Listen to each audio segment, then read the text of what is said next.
En fait, ce qu'il faut bien comprendre, c'est qu'à chaque fois qu'on a un instrument, on a dessus deux effets. On a toujours deux effets. Donc les petits logos, vous allez vous y faire. Il y a le petit logo pour bah tiens, je vais aller chercher dans les effets, regardez. Voilà. Voilà l'ensemble des effets. Channel EQ, d'accord? Chorus ensemble, délai, dynamique. Donc bon, je vous explique pas tout, hein. Channel EQ, vous allez jouer sur les fréquences. Chorus ensemble, vous allez voir, ça va jouer sur la stéréo. Le délai va répéter votre son. Da, la, la, la, la, la, la, ça va répéter. Dynamique, pareil, ça va faire en même temps fréquence. Qu'est-ce que j'ai dit? Oui, Channel EQ. Dynamique, ça fait en même temps la compression et en même temps equalizer. Phaser flanger, c'est un peu pareil, ça joue sur la stéréo, pour faire simple. Redux, ça va permettre de faire des sons vraiment... Tiens, je vais mettre un Redux. Non, en fait, je préfère vous expliquer. Non. Redux, effectivement, des sons qui vont être en mode 8 bits, en mode voilà, un peu saturé, un peu détruit, comme ça. Reverb, vous connaissez ça, hein, ça rajoute un espace, comme ça, on a l'impression que ça résonne dans un espace. Et saturator, qui permet de saturer de façon très jolie, enfin plutôt pas mal, la plupart des sons. Donc à chaque fois, comme ça, vous allez avoir effectivement deux effets que vous pouvez changer en appuyant. Il en va de même, donc j'appuie sur la flèche retour, vous voyez, pour naviguer. Hein. Il en va de même, évidemment, pour tout l'instrument. Vous voyez qu'en bougeant la molette, je sélectionne le premier effet, comme ça. Si je vais à gauche, bah, ça va être le sample, on y reviendra. Mais donc on pourrait changer le sample, évidemment.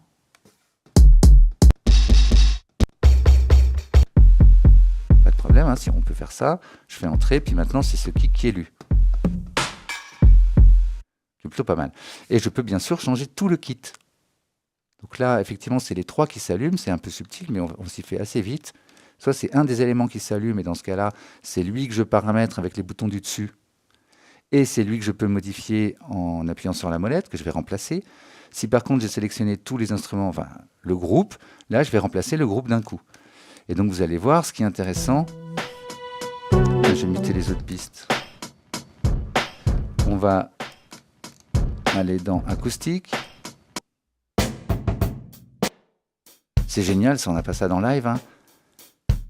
C'est-à-dire que ce que j'ai composé prend tout de suite le son de l'instrument que je suis en train de chercher, que je suis en train de préécouter, si vous voulez. C'est-à-dire que la préécoute se fait avec les... Je peux même être en train de jouer, donc je vais revenir dans le dossier d'avant, électronique. Voilà. Je peux être en train de jouer et directement le son est modifié. Et c'est ce que je vous dis, c'est que si là, genre, je fais ça, bah ça y est, c'est ce son-là qui est loadé.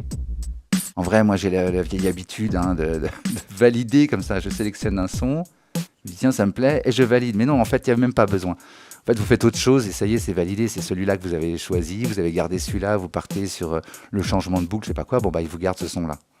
Même pas besoin, en fait, de sauvegarder, de valider. C'est ce que je vous disais. C'est vraiment excellent. On prend des très mauvaises habitudes, mais c'est vraiment excellent. Donc voilà, vous pouvez comme ça remplacer effectivement les sons. Ça marche aussi, bien sûr, avec les sons mélodiques. Alors, je crois que je les ai mutés. On va écouter la basse. Donc vous avez vu, hein, j'ai appuyé sur mute et puis j'ai fait ce qu'il faut. Voilà.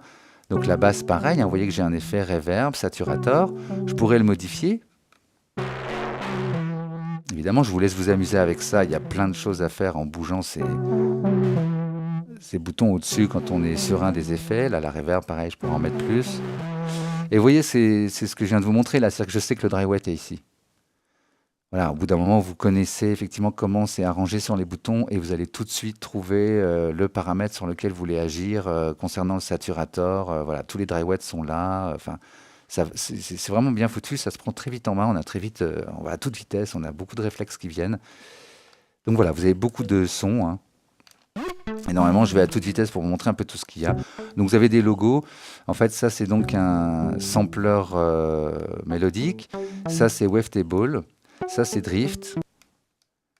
Et donc, ce que je vous disais, je ferai sans doute des dojos sur Drift et Wavetable.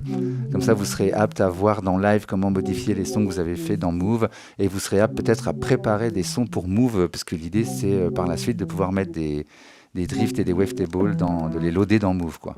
Donc, vous voyez qu'il y a énormément de sons. Je reviens en arrière avec la flèche pour voir un peu tout ce qu'il y a. Vous voyez qu'on retrouve ce qu'on a dans live. Wind, voice, synthé, string, des violons, des pianos, des pads, des sons percussifs, des guitares, des brasses. C'est vraiment pas mal du tout. Hein. Il y a vraiment des choses... C'est aussi un gain de temps, c'est ce que je vous disais. C'est que moi, je passe du temps à dire aux débutants, trier les sons qu'il y a dans le live, faites-vous une banque de sons, c'est hyper important de faire le minimum du sound design, c'est au moins de trier les sons qu'on a, de trier les plugins qu'on a pour repérer ceux qui vraiment nous plaisent, les sons avec lesquels on veut composer. Et là, j'avoue que je me retrouve avec une espèce de présélection de sons. Moi, j'ai mis des heures à sélectionner des sons, hein. Donc là, je me retrouve avec une présélection de sons que je n'ai pas choisi et j'avoue que ça fonctionne plutôt pas mal. C'est-à-dire qu'il y a rarement un moment où je suis resté des plombs à tourner, à chercher un son et tout. Bon, ça dépend des goûts, évidemment. Peut-être que vous, ça vous plaît pas du tout ce qu'il y a dedans. Mais effectivement, ça fonctionne plutôt pas mal. Il y a beaucoup, beaucoup de sons.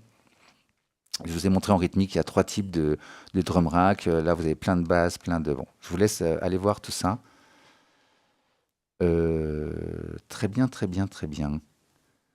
Une petite astuce, effectivement, quand on est sur le drum rack, c'est intéressant, on peut...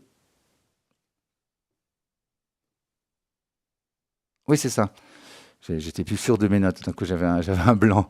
On peut donc muter les pads, ce que je vous ai montré tout à l'heure. Alors, attendez, je crois que j'ai muté la piste. Voilà. Donc, je vous ai dit qu'on pouvait muter un pad.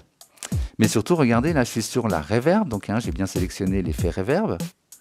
Et bien, si je sélectionne ce pad, tiens, la caisse claire, je peux l'envoyer, elle, plus dans la reverb.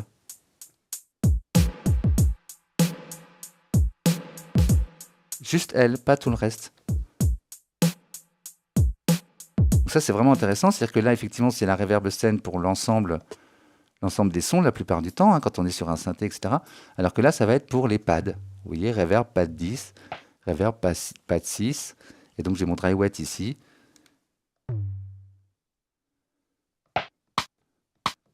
Alors que vous voyez que le saturator, c'est global. Donc ça, c'est plutôt malin. Effectivement, on va pouvoir mettre de la reverb que sur la caisse claire et pas sur tout le drum rack. C'est plutôt, on est déjà un peu dans les astuces, mais c'est plutôt pas mal.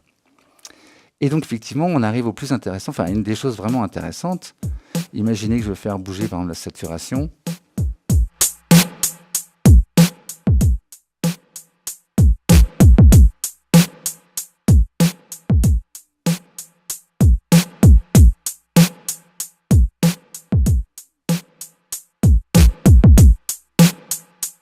Voilà, ce mouvement me plaît, je fais capture. Et le mouvement, vous voyez ici, il y a un point rouge qui vient d'apparaître. Ce mouvement a été capturé. Donc on n'a pas la visualisation comme dans live. Mais effectivement, on peut comme ça capturer le mouvement d'effet qu'on a créé.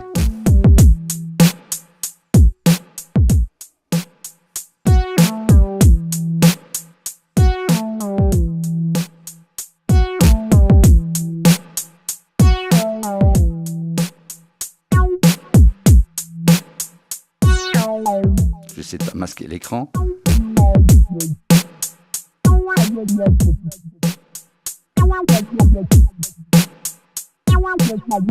Voilà, ça me plaît, capture. Et donc on a un step séquenceur des automations. C'est-à-dire que là j'ai capturé, donc il a retenu, si vous voulez, la valeur pour chaque étape. Et donc si je vais après, donc je retourne en arrière, voilà, pour voir qu'il n'y a pas de barre 2, il n'y en a qu'une. Donc je pourrais dire, ce moment-là, je pourrais avoir le filter cutoff à cette valeur-là. Et ici, le filter cutoff a une autre valeur. Et donc effectivement, ça me fait un step séquenceur. On a vu tout à l'heure qu'on pouvait rajouter des notes, hein. Je reste appuyé sur l'étape en question, donc le premier temps de la deuxième mesure. Et je pourrais rajouter des notes, mais je peux aussi faire bouger un paramètre pour dire sur cette étape, le paramètre prend cette valeur. Et donc c'est ce qu'on appelle les automations dans live. Je vous recommande, pareil, si vous êtes débutant, je vous recommande de tester les boutons, de faire bouger des choses et d'enregistrer le mouvement de ce que vous avez fait bouger. Voir, alors là, j'ai qu'une mesure, mais sur des clips de 16 mesures, là, vous allez être gagnant. Vraiment, hein, vous avez vu comment on duplique le clip ici. Hop, dupliquer. Hein, shift, ce bouton-là, il va vous venir automatiquement. Là, je double, j'en ai 4 maintenant, des mesures. Vous faites bouger votre bouton sur 4, 8, 16 mesures. Plus il y en a, plus on est de fou. Plus on est de fou, plus on rit. Et donc, effectivement, vous allez avoir une musique beaucoup plus intéressante qui évolue dans le temps et qui est moins répétitive. Ça va? Allez, on déborde un peu. Ça va être un dojo un peu plus long, mais là, c'est tout un appareil que je vous explique. Donc, si vous avez des questions, n'hésitez pas. Oui, le drum rack est tout à fait, le 16 pitch, il est accordé sur le scale global. Très bonne question, j'ai oublié de le dire, tout à fait. Donc il enregistre les automations avec alors est-ce qu'il l'enregistre comme ça? C'est une bonne question. Tiens, c'est vrai, j'ai même pas testé moi. Oui, bah oui, on voit que oui, hein. Tout de suite, il met un point rouge. On connaît ça dans live. Ah, je vous ai pas montré. Donc effectivement, j'ai envoyé le rec. Je bouge un paramètre et on voit le point rouge qui apparaît tout de suite.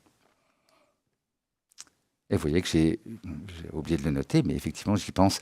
Donc, je fais delete et j'appuie sur le bouton qui effectivement possède une automation parce que peut-être je me suis trompé. Donc, celui-là, c'est lequel? Le cutoff, oui, mais le filtre résonance, non. J'ai peut-être touché le bouton sans faire exprès. Je veux pas d'automation sur ce paramètre finalement. Eh bien, delete, j'appuie sur le bouton et vous voyez que le rouge a disparu. J'ai supprimé l'automation.